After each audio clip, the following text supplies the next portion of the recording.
Good morning, Spartans, and welcome to another episode of Spartan Race Canada Behind the Scenes. My name is Ashley Doyle.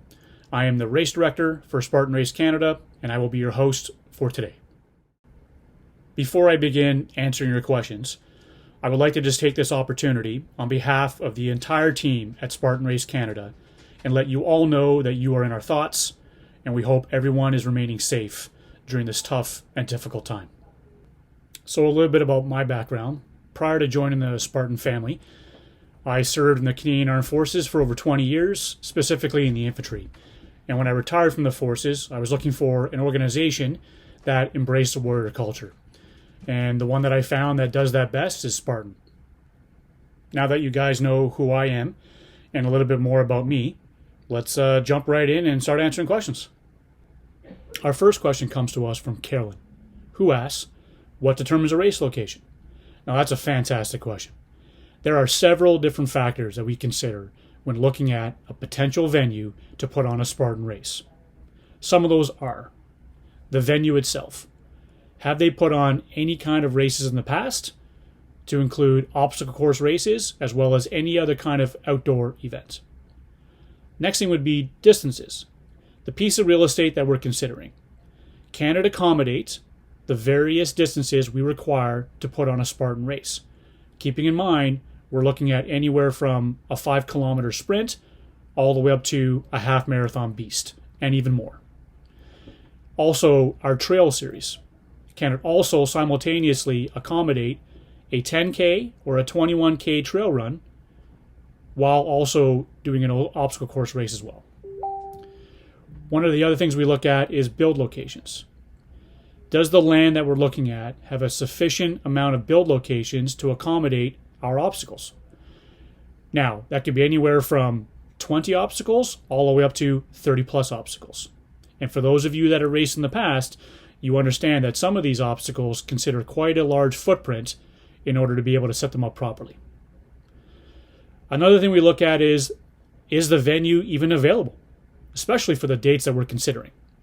Are there any other events that are taking place that are of a rather large nature in and around the dates that we're looking at, and are they in the proximity of the venue that we're considering? Now, also we need to look at our championship needs. Does it line up with our championship series? And also we need to consider our sponsors. So sponsorship is very important to us, and we need to look at their factors as well. So these are just some of the considerations that we look at when we're trying to determine, is a venue a suitable location to put on a Spartan race? But like I said, there is a lot that we look at, and these are just some of the things that come to mind when I think about that. Our next question comes to us from Alexandre, who asks, what are the main considerations when building a course and choosing which obstacles go where? Is it all random, or is there a strategy? So, whenever I'm building a course, I always want to make sure it's going to be as interesting as possible, and at the same time, I want to ensure that it's going to be competitive as well. We may have restrictions that are imposed on us by the venue, saying we can't do certain things in certain locations, but outside of that, the next thing I need to look at is guidelines. So Spartan Race has guidelines to distances and obstacle amounts. So an example would be a sprint is 5 kilometers. When we look at obstacles, we have minimum and maximum obstacle amounts for the various specific distances. And to go with that, we also have mandatory obstacles that have to be on the course for the specific distances. Those are some of the things that I look at when I'm designing a course.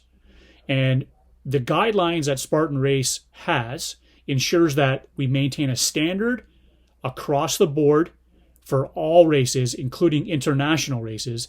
This way, it eliminates discrepancies. Our last question is brought to us by Greg, who asks, is there a conscious decision to be fuzzy about the length of the course? The example given is last year, Killington Beast was said to be 13.9 miles, but was actually 16 miles long. So right away, I will say is there is never a conscious decision to be fuzzy about distances.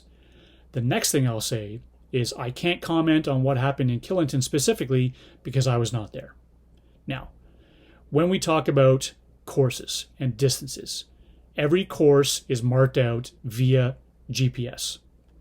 With that being said, there are many factors that affect somebody's GPS. We could be talking about the refresh rate, the way it's calibrated, elevation, time and day can be completely different, as well as cloud cover.